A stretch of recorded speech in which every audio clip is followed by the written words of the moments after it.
Je m'appelle Peggy Frankston, je suis à Deauville en France. L'interview se déroule en français, on est sur la cassette numéro 4. Alors, je voulais simplement vous demander si, après toute cette expérience que vous avez bien racontée, si vous aviez envie de dire quelque chose par rapport à la guerre, par rapport à votre vie avant-guerre, par rapport à ce que vos parents vous ont laissé comme bon souvenir d'une vie agréable, comme vous étiez en famille unie. Est-ce que vous avez envie de transmettre quelque chose peut-être à vos filles et à vos petits-enfants? Eh bien, en conclusion, je peux dire que mon enfance, elle a été quand même heureuse. Parce que, bon, mon père était plus âgé, il n'avait pas tellement de patience avec les enfants, mais ma mère était une femme extraordinaire. Elle n'a pas eu le plaisir de voir ce qu'on est devenu. Elle n'a pas eu le plaisir de voir, moi, sa plus jeune fille, mes enfants. Et elle aurait été heureuse de voir que j'ai passé quand même une bonne vie. Elle aurait été vraiment heureuse de voir que j'ai pas eu une vie comme elle, qui a travaillé si dur. C'est ça qui est terrible. Parce qu'elle ne méritait pas ce sort, comme tous les juifs, bien sûr. Mais enfin, chacun parle pour sa famille. Mais c'est ce qui me fait le plus mal au cœur, parce que quand j'avais du bien-être à la maison, je disais toujours, mais si ma mère avait été là, je l'aurais gâtée.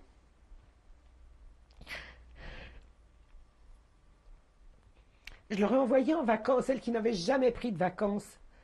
Et c'est ce qui me faisait le plus mal au cœur, parce qu'elle a travaillé pendant toute sa vie jusqu'à sa déportation, sans rien voir, sans rien connaître, et moi qui aurais pu faire, même mon frère, on aurait pu faire tellement pour elle, nous les deux plus jeunes. On n'a rien pu faire. Et c'est ça le plus triste. Pour ma mère, je dois dire. Parce que elle était tellement bonne, mais bon, j'ai vu, bon, moi, j'ai rien à demander parce que j'ai été relativement gâtée en étant la plus jeune. Elle a fait ce qu'elle a pu, même plus que ce qu'elle ne pouvait. Mais je vois comment elle aidait mes sœurs. Elle travaillait, elle prenait les petits neveux à la maison en plus avec toute la maisonnée qu'elle avait. Alors que on aurait pu la gâter, qu'elle aurait pu avoir une bonne vieillesse parce que moi je l'ai jamais connue malade. Je les ai jamais connus malades, mes parents. Alors, elle aurait pu avoir une bonne vieillesse. Et c'est ça le drame. Et la réaction qu'elle a pu avoir quand elle a été déportée, je ne sais pas. Je ne peux même pas l'imaginer. On ne peut pas imaginer. C'est pas possible. On peut pas l'imaginer. Alors quand on a dû les prendre et les envoyer peut-être à la douche et puis les gazer tout de suite, mais ça a été l'horreur. Je veux même pas y penser. Vous voyez, j'en parle, c'est la première fois, mais je veux même pas penser dans quel état ils étaient avec ma sœur, avec les enfants et tout le monde comme ça. Euh, Est-ce qu'on peut penser? Il y a des gens qui ne veulent pas croire ça, mais c'est épouvantable. C'est épouvantable que des gens ne puissent pas croire une chose pareille. C'est alors bon, ça c'est la réflexion que j'ai à faire pour mes parents. Bon, mon père, bon, vous savez, à l'époque, 72 ans, c'était déjà un certain âge, hein, quoiqu'il n'a jamais été malade. Il était maigre, il était bien, et il se tenait toujours droit, et il était bien. Mais enfin, je dois dire que, bon, comme une fille, moi, j'avais peut-être une préférence pour ma mère, quoique j'aimais beaucoup mon père, le samedi, j'allais tout le temps avec lui. Mais le reste, dans la vie, malheureusement, j'ai pas souffert, j'ai pas trop souffert pendant la guerre et on paye après. On est toujours obligé de payer une facture. Et ben je la paye maintenant. C'est dommage, à mon âge, de payer une facture si grosse. Mon mari, ça fait 54 ans, j'ai vécu 48 ans avec lui, mais vraiment 24 heures sur 24, et bien, très bien. Et puis là, il y a 10 ans, il est tombé malade et il a la maladie d'Alzheimer. Et ça fait 6 ans que je vis seule parce qu'il est dans une maison et je vais le voir tous les jours. Aujourd'hui, je vous ai accordé cet entretien parce que il faut que je me sorte un petit peu de cette maison de gens malades et où il y a beaucoup d'Alzheimer. Et puis, enfin, puis mon mari qui est un légume. Alors, c'est triste, mais enfin, je dis toujours, j'ai été privilégiée dans la vie et j'ai eu quand même une bonne vie. Et grâce à mon mari. hein. Et à mes parents pour la jeunesse, parce que vraiment d'avoir une jeunesse comme ça où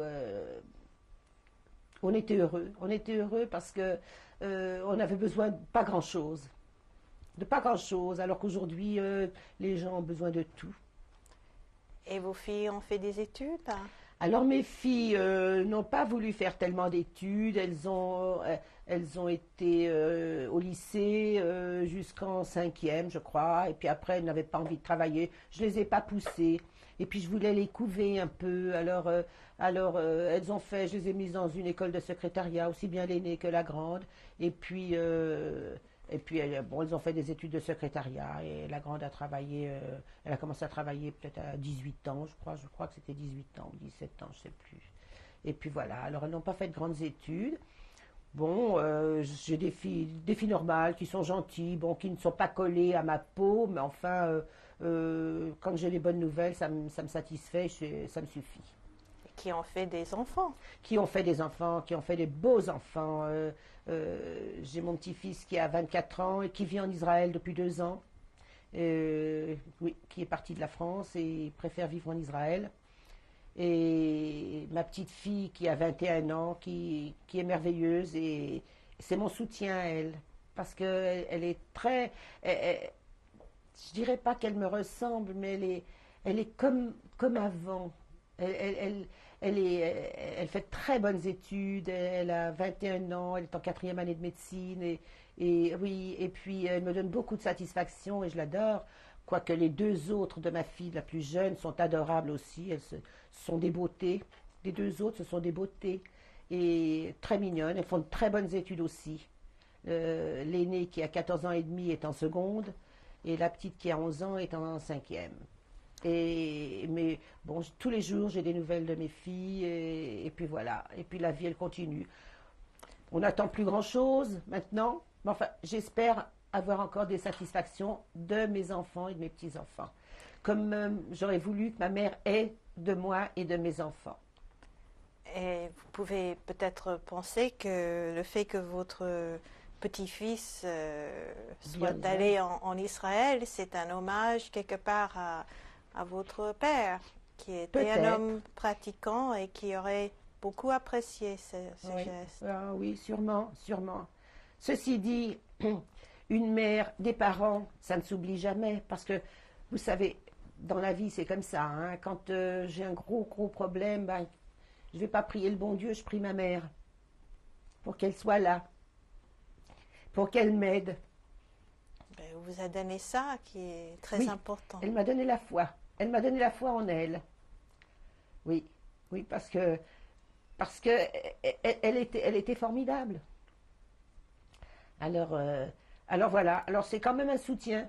Ben, il est vrai que bon, quand on a des soucis, bon, on ne pense pas tous les jours. Je pense pas tous les jours à ma mère. Il est vrai que quand je vais me coucher, j'ai leur portrait devant les yeux. Bon, je peux pas les oublier.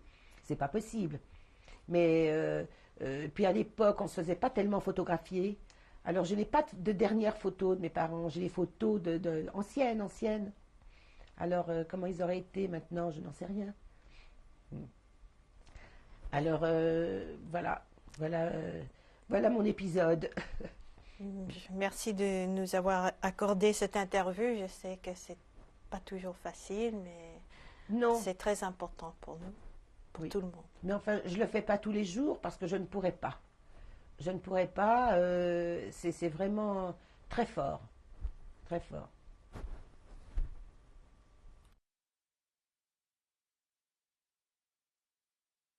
Alors voilà le portrait de mes parents. Ma mère, Baïla Widerman, et mon père, Moïse. Et c'est une photo prise peu de temps après leur arrivée à Paris, peut-être 1 an ou 2, je ne sais pas exactement. Je n'ai pas la date. Mais enfin, ce sont mes parents et c'est une des rares photos que j'ai. Alors voilà une photo de ma sœur Hélène qui a été déportée à l'âge de 22 ans et moi, j'avais à l'époque, je ne sais plus, peut-être 3-4 ans. On était à l'école rue des Hospitalières Saint-Gervais. Alors voilà une photo quand j'ai parlé qu'on avait un foyer rue des Deux Ponts et alors que le jeudi et le dimanche on s'occupait de nous. Alors, nous étions ici avec Hélène Lefkovitch qui nous amenait au bois, passer le dimanche. Alors, je suis en bas et mon frère Robert est à côté de moi. Il y a Michel Langbert qui est décédé maintenant, Paulette et David Zilberberg, ma meilleure amie, qui a été déportée le 16 juillet, et le frère de Michel, qui a été un garçon qui a été dans la résistance. Alors voilà la photo de ma bat mitzvah. À l'époque, on appelait ça l'initiation religieuse. J'ai fait ma bat mitzvah rue des Tournelles et on m'avait emmené chez le photographe Jérôme. J'avais 12 ans, c'était en 1935. Alors là, je suis sur le pont Sainte-Geneviève avec Prosper Harousse qui a été déporté, celui qui voulait que je me sauve avec lui rue Saint-Louis-en-l'Île et que ma mère n'a pas voulu que je parte. Lui a été déporté. Et à ma gauche, il y a Salomon Schumer qui a été un grand résistant et qui est mort aussi. Là, je montre cette photo pour qu'on voit le port de l'Étoile juive. Alors voilà une photo de ma sœur Hélène qui a été déportée le 16 juillet 1942 et elle avait 20 ans, je crois, sur cette photo. Elle était magnifique, elle voulait faire du théâtre. Elle prenait des cours d'art dramatique chez Solange Sicard. Et elle est décédée au camp. Ça, c'est une petite photo que j'ai pu récupérer quand je travaillais au studio Harcourt. On m'avait prise en photo.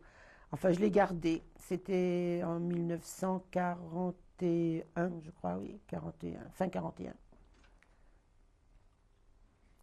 Alors ça, c'est une photo prise en février, je pense janvier ou février 43, oui. On revenait de Périgueux après notre mariage et on est à Marseille là. Oui, ça devait être en février ou janvier 43. Alors ça, c'est une photo. C'est le 13 décembre 46, le jour de notre mariage civil. Alors, je suis en bas, je suis à côté de ma belle-mère. Ma belle-sœur est à côté de sa mère, chez qui j'étais au Temple l'Aiguillon. Au-dessus, c'est son mari. Alors, j'étais chez eux. Au-dessus de ma belle-mère, c'est son mari.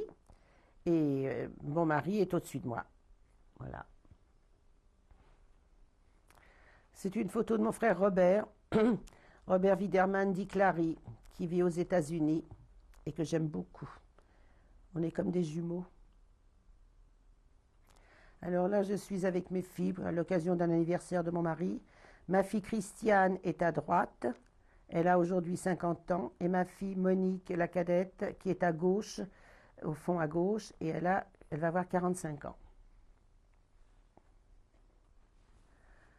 Là, c'est une photo récente. Je suis avec mon petit-fils Laurent, qui a aujourd'hui 24 ans et qui vit en Israël. Alors, à droite, je suis avec ma petite fille Mélanie, qui a aujourd'hui 21 ans. Laurent, c'est le fils de ma fille Christiane aînée, et puis Mélanie, c'est la fille de Christiane, ma fille aînée. Et sur la gauche, il y a mes deux petites filles, les filles de Monique, ma fille cadette, Aurélie, qui a 14 ans et demi aujourd'hui, et Delphine, 11 ans.